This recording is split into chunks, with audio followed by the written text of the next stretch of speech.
अब हम बात करते हैं विभिन्न प्रकार के एब्जॉर्प्शन स्पेक्ट्रम की।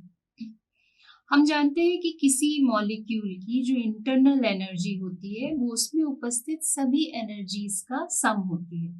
यानी कि मुख्य रूप से यदि हम लिखें तो किसी मॉलिक्यूल की जो इंटरनल एनर्जी है वो हमने अभी देखा था, वो उसमें इलेक्ट्रॉनिक एनर्जी का, उसमें रोटेशनल एनर्जी भी होती है, उसमें वाइब्रेशनल भी एनर्जी भी होती है। तो वाइब्रेशनल एनर्जीज का सम और उसकी रोटेशनल एनर्जी, ये तीन प्रकार की ऊर्जाओं का योग यदि हम कर दें तो हमें उस मॉलिक्यूल की टोटल इंटरनल एनर्जी मिल जाती है। इसमें से हमने ट्रांसलेशनल एनर्जी को यहाँ पर निग्लेक्ट कर दिया है क्योंकि उसकी वैल्यू बहुत कम होती है। अब जब कोई मॉलिक्यूल इलेक्ट्रोमैग्नेटिक रेडिएशन को एब्जॉर्ब करता है तो उसकी इंटरनल एनर्जी में वृद्धि होती है। चूंकि इलेक्ट्रोमैग्नेटिक रेडिएशन अलग अलग तरीके के होते हैं जिनकी वेवलेंथ भी अलग अलग होती है, इसलिए उनकी ऊर्जाएं भी अलग अलग होती हैं। तो जब किसी पदार्थ पर हम इलेक्ट्रोमैग्नेटिक रेडिएशन डालते हैं तो वो सारी एनर्जी को एब्जॉर्ब नहीं करते बल्कि उसके किसी एक पार्ट को एब्जॉर्ब करते हैं। और किस पार्ट को वो एब्जॉर्ब करते हैं ये डिपेंड करता है कि उस मॉलिक्यूल की संरचना क्या है, उसके एनर्जी लेवल के बीच का जो डिफरेंस है वो क्या है। तो यहाँ हम यदि बात करें कि हमारे पास कोई मॉलिक्यूल है जो किसी ग्राउंड स्टेट में है, एक इलेक्ट्रॉनिक एनर्जी लेवल में है, तो इलेक्ट्रॉनिक एनर्जी लेवल मॉलिक्यूल के लिए अकेला एक लाइन के रूप में एक सिंगल नहीं होता, बल्कि उस इलेक्ट्रॉनिक एनर्जी लेवल में कई वाइब्रेशनल एनर्जी लेवल होते हैं। और हर वाइब्रेशनल एनर्जी लेवल में यदि मैं कहूं कि ये हमारा एनर्जी लेवल E1 है तो इसमें कई सारे वाइब्रेशनल एनर्जी लेवल है और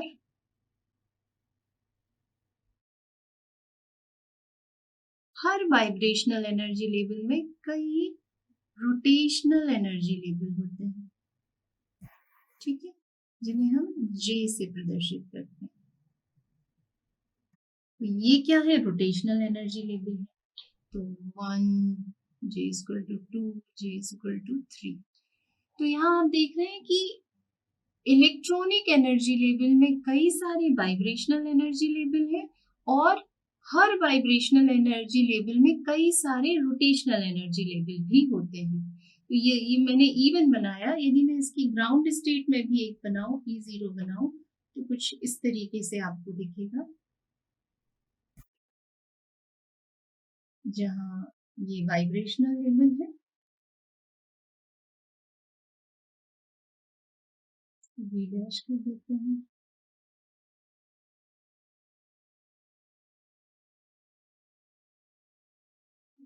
हर वाइब्रेशनल लेवल में कुछ रोटेशनल लेवल भी होंगे। तो ये J'1, J'2, J'3, इस तरीके से इसमें कई सारे रोटेशनल लेवल भी होंगे। तो देखिए, जब इलेक्ट्रॉनिक ट्रांजिशन होगा तो हम जानते हैं कि जो इलेक्ट्रॉनिक ट्रांजिशन है उसके लिए हमें बहुत हाई एनर्जी देना पड़ेगी। यानी जो इलेक्ट्रॉनिक ट्रांजिशन के लिए एनर्जी होती है वो वाइब्रेशनल लेवल में चेंज करने के लिए जो एनर्जी चाहिए उससे बहुत ज्यादा होती है। और एक वाइब्रेशनल लेवल से दूसरे वाइब्रेशनल लेवल में जाने के लिए जो एनर्जी चाहिए वो रोटेशनल लेवल में होने वाली चेंज के लिए जो एनर्जी चाहिए उससे ज्यादा होती है। यानी सबसे ज्यादा वैल्यू इलेक्ट्रॉनिक एनर्जी लेवल में चेंज के लिए चाहिए, फिर उससे कम वैल्यू वाइब्रेशनल एनर्जी लेवल में होने वाले चेंज के लिए चाहिए, और रोटेशनल लेवल में होने वाले चेंज के लिए सबसे कम एनर्जी की जरूरत पड़ती है। पर जब एक इलेक्ट्रॉनिक ट्रांजिशन होता है तो आप देख सकते हैं कि उस इलेक्ट्रॉनिक ट्रांजिशन में चूंकि ज्यादा एनर्जी की जरूरत है, और आप जब इतनी ज्यादा एनर्जी दे रहे हैं तो एनर्जी के इलेक्ट्रॉनिक लेवल में तो चेंज होगा ही, साथ साथ उसके वाइब्रेशनल लेवल में और उसके रोटेशनल लेवल में भी चेंज होता है। तो ये तो अभी हमने एक ऊर्जा स्तर में होने वाले डिफरेंट ट्रांजिशन को समझने की कोशिश करी। तो अब देखिए यहाँ से क्लियर हो रहा है कि इलेक्ट्रॉनिक ट्रांजिशन के लिए सबसे ज्यादा एनर्जी चाहिए, पर वाइब्रेशनल ट्रांजिशन के लिए थोड़ी कम एनर्जी चाहिए, और रोटेशनल लेवल में होने वाले ट्रांजिशन के लिए तो बहुत कम एनर्जी चाहिए। तो देखिए इतनी हाई एनर्जी किस में होती है? तो इलेक्ट्रोमैग्नेटिक रेडिएशन का वो पार्ट जिसमें इतनी हाई एनर्जी होगी वो इलेक्ट्रॉनिक ट्रांजिशन कराएगा। तो यहाँ पर आपको डिफरेंट रेडिएशंस दिख रहे हैं, जिसमें आप देख रहे हैं कि जो यूवी रेडिएशन है उसकी वेवलेंथ कितनी होती है, 200 से 350 नैनोमीटर के आसपास, और विजिबल जो रेडिएशन है उसकी वेवलेंथ आपको दिख रही है 350 से 800 नैनोमीटर के पास। और यदि आप इसकी एनर्जी को किलो कैलोरी में काउंट करें तो यूवी रेडिएशन में 143 से लेकर 82 डिग्री के आसपास एनर्जी होती है, और यहाँ पर जो विजिबल लाइट है उसकी एनर्जी 82 से 36 किलो कैलोरी के आसपास होती है। तो बहुत ज्यादा एनर्जी है किसमें, यूवी रेडिएशन और विजिबल रेडिएशन में। जबकि इंफ्रारेड की हम बात करें तो इसकी वेवलेंथ बड़ी होती है, 2.5 से 15 माइक्रोमीटर, इसलिए एनर्जी कैसी होती है, कम होती है। तो लगभग एनर्जी कितनी यहाँ पर शो हो रही है, 14.3 से 2.8 किलो कैलोरी, है ना। तो एनर्जी की वैल्यू कैसी हो गई, कम हो गई। पर यदि हम माइक्रोवेव की बात करें तो माइक्रोवेव की वेवलेंथ तो बहुत ज्यादा है, 1 सेंटीमीटर, तो एनर्जी उसकी उतनी ही कम है, लगभग 10 to the power -4 kilo calorie की लगभग इसकी एनर्जी है। तो आप देखिए सबसे ज्यादा एनर्जी किस में है, यूवी में, उसके बाद विजिबल में, और उसके बाद आईआर में, इंफ्रारेड में, और सबसे कम एनर्जी किस में है, माइक्रोवेव में। तो यदि आपको इलेक्ट्रॉनिक ट्रांजिशन कराना है तो ज्यादा एनर्जी देना है, तो वो एनर्जी आप कहाँ से देंगे, या तो यूवी से देंगे या विजिबल से देंगे, ठीक है। जबकि वाइब्रेशनल एनर्जी के लिए हमें एनर्जी कम चाहिए, तो ये एनर्जी हमें कहाँ से मिलती है, ये आईआर रेडिएशन देने से वाइब्रेशनल एनर्जी लेवल में चेंजेस हो जाते हैं। पर यदि रोटेशनल लेवल में चेंज कराना है तो और भी कम एनर्जी चाहिए, तो सबसे कम एनर्जी किसमें है, माइक्रोवेव में है। तो ये जो एनर्जी है हम वो किस रीजन से दें, माइक्रोवेव से दें। यानी मैं क्या कहना चाहती हूँ, मैं ये कहना चाहती हूँ कि जिसकी एनर्जी ज्यादा होगी वो उसमें उसी प्रकार का ट्रांजिशन लाएगा। तो ये इन डिफरेंट प्रकार के इलेक्ट्रोमैग्नेटिक रेडिएशन के एब्जॉर्प्शन से आपको डिफरेंट टाइप्स के ट्रांजिशन मिलेंगे, और इन्हीं ट्रांजिशन के आधार पर हमें डिफरेंट टाइप्स के स्पेक्ट्रम मिलते हैं।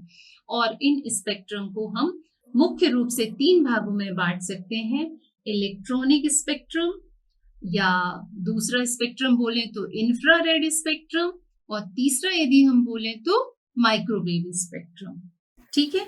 और यदि हम इसका टाइप देखें कि किस प्रकार के ट्रांजिशन होंगे, तो देखिए जब हम यूवी विजिबल रीजन से लाइट देंगे तो उसमें इलेक्ट्रॉनिक ट्रांजिशन होंगे, इसलिए इस स्पेक्ट्रम का नाम भी क्या है, इलेक्ट्रॉनिक स्पेक्ट्रम। और इस स्पेक्ट्रोस्कोपी जिसमें हम इलेक्ट्रॉनिक ट्रांजिशन की बात करते हैं उसे इलेक्ट्रॉनिक स्पेक्ट्रोस्कोपी या यूवी विजिबल स्पेक्ट्रोस्कोपी कहते हैं। जब हम आईआर रेडिएशन से एनर्जी देते हैं तो उसकी वाइब्रेशनल एनर्जी लेवल में चेंज आता है, इसलिए इस प्रकार की स्पेक्ट्रोस्कोपी को हम वाइब्रेशनल स्पेक्ट्रोस्कोपी या आईआर स्पेक्ट्रोस्कोपी कहते हैं। जबकि जब हम माइक्रोवेव रीजन से इसको रेडिएशन देते हैं तो इसके रोटेशनल एनर्जी लेवल में चेंजेस आते हैं, इसलिए इस तरीके की स्पेक्ट्रोस्कोपी को जिसमें रोटेशनल लेवल में चेंजेस आएंगे उसे हम रोटेशनल स्पेक्ट्रोस्कोपी या माइक्रोवेव स्पेक्ट्रोस्कोपी कहते हैं। इस तरीके से हम डिफरेंट इलेक्ट्रोमैग्नेटिक रेडिएशन देकर डिफरेंट टाइप्स के इलेक्ट्रो ट्रांजिशंस करा सकते हैं, और इसी आधार पर हमें डिफरेंट टाइप्स के एब्जॉर्प्शन स्पेक्ट्रम प्राप्त होते हैं।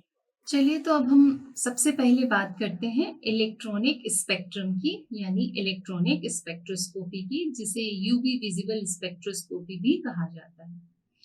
जब हम किसी मॉलिक्यूल को यूवी विजिबल रीजन से लाइट देते हैं, उस पर रेडिएशन डालते हैं, तो उसके इलेक्ट्रॉन एक एनर्जी लेवल से दूसरे एनर्जी लेवल में चले जाते हैं, और वो उस लाइट के कुछ पार्ट को एब्जॉर्ब करते हैं, और जब इस तरीके की लाइट को हम नापते हैं, उसका ग्राफ खींचते हैं, तो हमें जो स्पेक्ट्रम मिलता है उसे हम इलेक्ट्रॉनिक स्पेक्ट्रम कहते हैं। हमने पहले भी देखा कि जो इलेक्ट्रॉनिक एनर्जी लेवल होते हैं, इन इलेक्ट्रॉनिक एनर्जी लेवल में कई सारे वाइब्रेशनल एनर्जी लेवल होते हैं, और हर वाइब्रेशनल एनर्जी लेवल में कई सारे रोटेशनल एनर्जी लेवल होते हैं।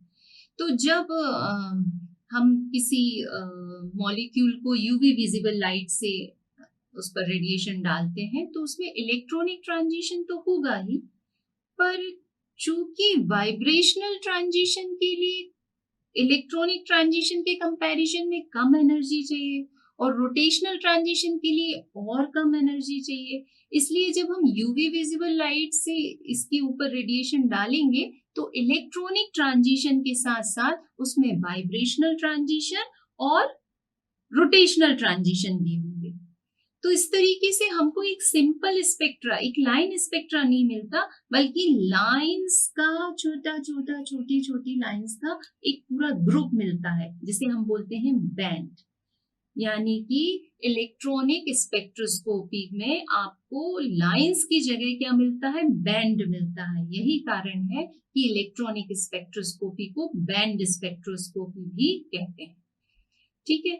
और इलेक्ट्रॉनिक ऊर्जा में होने वाला छोटा सा छोटा परिवर्तन अणु की कंपन ऊर्जा स्तर और उसके घूर्णन ऊर्जा स्तर में बहुत अधिक परिवर्तन ला देता है। यही कारण है कि हमें बैंड के भी ग्रुप्स मिलते हैं।